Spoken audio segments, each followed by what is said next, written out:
This is your daily dose of all things royal. Welcome back, my gorgeous, good-looking friends.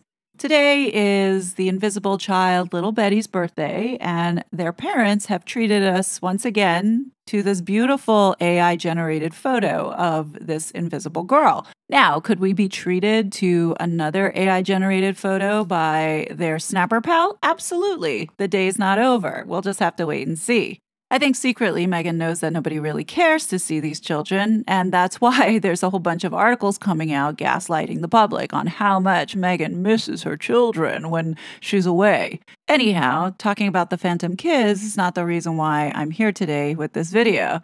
With all this serious and craziness that's going on in the world today, I just feel like sharing some good old-fashioned gossip. And in my opinion, secondhand Coke from the St. Meghan Markle community has the best tea that's out there. And the last 2 days, she has given some pretty insightful things. But please, as always, take with a grain of salt. I leave it up to you to come to your own conclusion. And special thank you to SCH for inspiring this video today. In a discussion in a thread, for context, this discussion was being held pertaining to Paula M's interview with the former maid. She writes, Harry was clearly blindsided by the racist accusations on Oprah. You can watch the footage and see.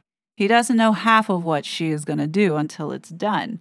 I heard there was a catastrophic fight when the children's titles were announced on People magazine, and that he learned about that and the alleged christening with the rest of us via People.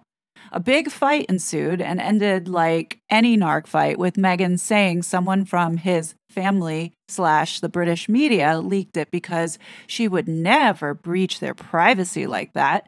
Nonetheless, I've heard that it was 100% Meghan who put in that call to People and got paid a nice little sum for being given the honor of making the announcement. Which brings me to another point.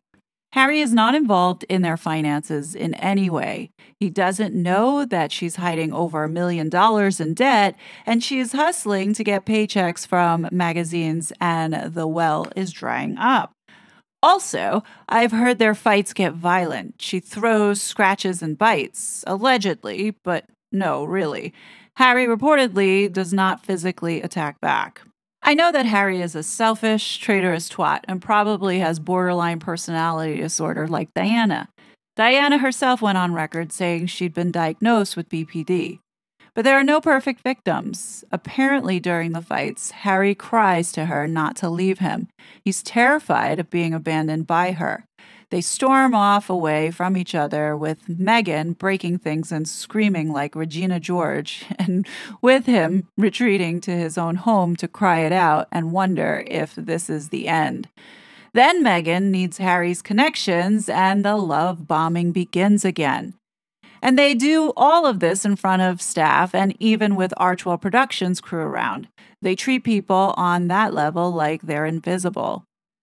Usually, and if you've seen Downton Abbey, you know that those in service have a code of confidentiality that goes without question. Unless your boss runs a household that makes people miserable, tears them down, writes them bad checks, etc., they start to talk. Usually to other housekeepers and nannies, but those people who have good relationships with their bosses will share the scoop, and boom, it gets around Tinseltown until it's heard by an indifferent asshole executive who tells his trifling little sister the next time she asks. SCH, tell that indifferent asshole executive that he's doing the Lord's work, and we surely appreciate it. I keep gunning for someone on the entertainment beat to quit writing about how many CEOs and top positions they're losing and investigate the turnover rate among production crew members. The camera crews that follow them around are not Netflix crews. Netflix is done with them and will quietly non-renew their contract in 2025. The crews that follow them are hired by Archwell Productions, and the turnover rate is catastrophic. I can tell you that every crew member that packs up their shit and leaves due to her, not Harry's behavior, has told their story to every colleague they have, and that news has spread to where only newbies desperate for a foot in the industry will sign on with them. Most don't last long. Come on, entertainment reporters / royal correspondents, look into this and try to get some of these people off the record. There's a nasty story there full of Meghan's self-righteous nasty behavior. Look into that statistic, then follow the story and report it. You guys have to learn that the tides have turned and people with two brain cells to run together want to read about the real Meghan Markle and how hateful she is. No one wants to read about how she put on an ugly dress and smiled and shook people's hands while fighting her mask drops. Also, good on you for reporting pictures of her using Nigeria as a personal nudist colony. But no one has written about what's going on at the working level of Archwell Productions, and someone really needs to.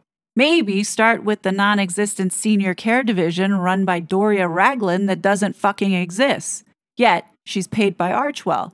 There are stories to be told, and I would have to add money to be made. So who's going to start telling them? So, Secondhand Coke raises some good points here. Towards the end of this post, she's calling on investigative journalists to talk to some of the people that had been contracted with Harry and Meghan under the production team. Obviously, we cannot rely on mainstream media here to do it. Clearly, here in the United States, you see Meghan has the media in her pocket. So the question is, how do we change this? So, a couple months back, Secondhand Coke had revealed that she was an American journalist, not in the celebrity world, but still highly connected in the entertainment field. The entertainment industry is very small, and it's about who knows who, and she writes here, the last thing is that the media at large knows enough to sink Meghan and Harry.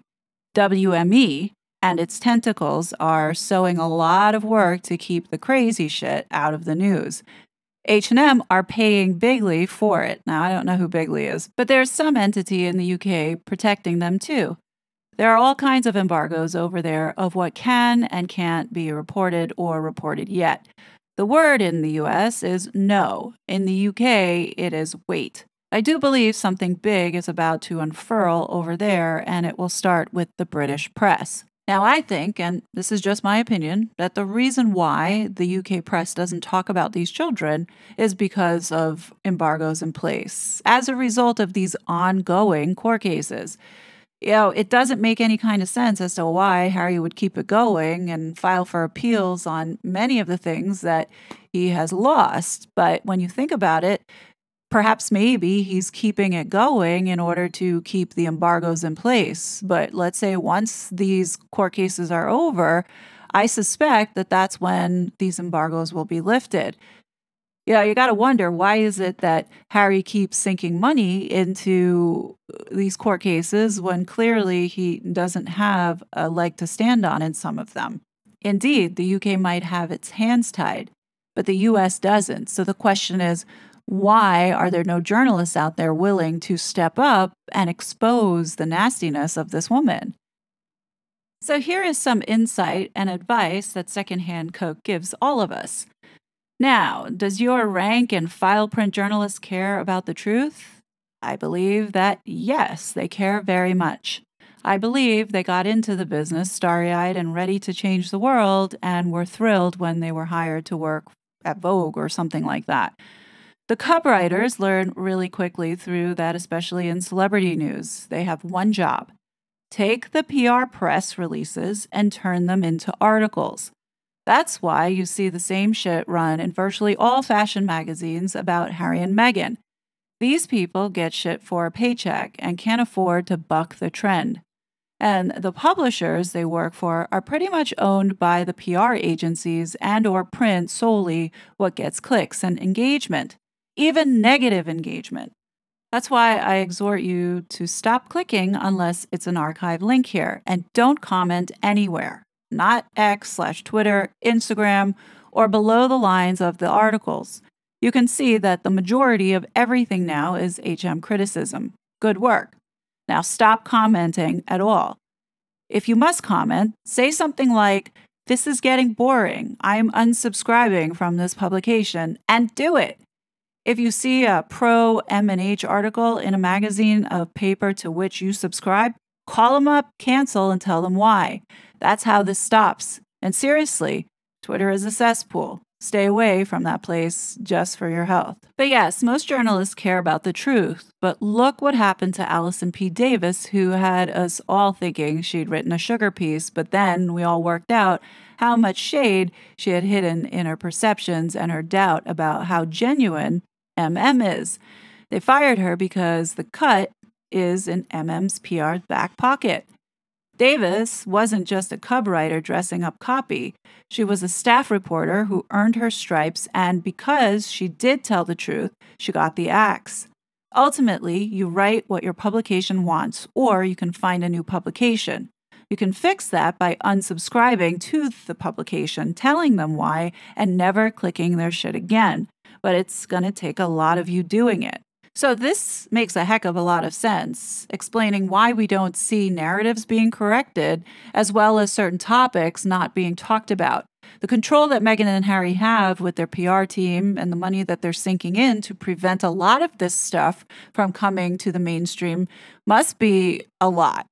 And this is why she hates social media and us YouTubers, is because it's us who's causing her to spend all this money. We are her fact checkers that can't be bought nor fired. And this is why this tyrannical bully is pushing for online censorship. Whatever you may think about the interview Paula did with the former housekeeper, one thing's for sure, you have to give Paula credit for putting herself out there and conducting it. I just hope for Paula's sake that this woman is really who she says she is. We need to get out of this habit of seeing mainstream media as the only credible source of information, and that other sources can too also be credible. We have been conditioned by the media for decades, and it's understandable why some people question, why did this housekeeper give an interview to a YouTuber? Does anyone really think if this former housekeeper went to like ABC or CBS or any of the media outlets here in the United States, anyone would have taken her on to talk about Meghan Markle and expose all of this? Absolutely not. It's the same reason why Thomas Markle Sr. was not given a right of reply, even though he asked them on the hit piece that People magazine did about him. That's why he had to release it to the Daily Mail in the UK, because nobody here wanted to touch it. Anyhow, sorry for the rant. Let me give you this last bit of juicy tea that Secondhand Coke posted. Tyler, Oprah, and Gayle all do not like Meghan. Oprah has completely ghosted her, but she sends Gayle in from time to time to keep the connection to Harry because Oprah has a fixation on the royals and has always wanted to interview one close to the throne. Even with the first interview, I heard Meghan tightly controlled the terms of the interview, insisting that she be interviewed alone and then Harry would be allowed to give a joint interview. This isn't what Oprah wanted, but Meghan controls Harry, so to get to Harry, she had to interview Meghan. And then Oprah was humiliated after that interview once so much of what was said was debunked. Notice that it is completely scrubbed from the internet, as are the me you can't see with Harry. Anyway, Oprah can't stand her, but she has Gayle throw out a nice word every now and then in case Harry comes to his senses, which I'm starting to think he never had any senses to come to. Tyler Perry is a horse of a different color. It's pretty much common knowledge now that Meghan behaved appallingly in Tyler's California house and treated his staff so badly that they called him to resign. He immediately called Oprah, who had brokered their staying in the house, and told her, "Get your friends out of my house." I seriously doubt he has any fondness for Meghan, and the Godfather bit is a publicity stunt Meghan pulled and nothing more. Being a godparent to either of those kids is meaningless because Meghan has no intention of taking those children to church or raising them in any faith. The only God she worships is herself. So Tyler doesn't have to do anything and was reportedly couldn't leave the sham of a christening early enough. He did not stay and party with the celebs after, like Meghan pushed out into the press. He also only tweets nice things to her when he has to. The question I've always had is, why does he have to act like he likes and supports her? My theory is that it's blackmail. Meghan is not allowed in celebrity houses because she is a known snoop. I think she snooped around TP's house and found something that she's holding over his head. I have an idea about what it could be. It's something that Hollywood wouldn't care about. They'd even celebrate it. But Tyler's audience isn't that progressive. This is just my theory. To answer your question, they are not close friends, but right now, he's not on Meghan's radar. At some point, I predict he will get back on Meghan's radar, and she will tell him to tweet something or sanction Misan Harriman to Photoshop him into a picture with her or something. Maybe it'll be a shot from behind of them walking with Tyler holding some faceless kid that is reportedly Lily. Who knows? But never believe that they are friends and that Tyler likes and supports her. No one in Hollywood likes or supports her. It's always comforting to hear these stories, especially when we see the media popping out propaganda that makes you question your sanity. Again, this is all allegedly, but just like everything else that they put out in the media is allegedly. Like, I don't buy for a second that Meghan and Harry had this big birthday bash for little Betty. Can we please get a fact checker on this article? Thank you. Give it up, Megs. Even kids don't want to shake your stupid hand. But what do you guys think? Definitely leave your comments below. As always, I will be back with more content. But until then, please be safe, and I'll talk to you later. Bye! I was such a fraud.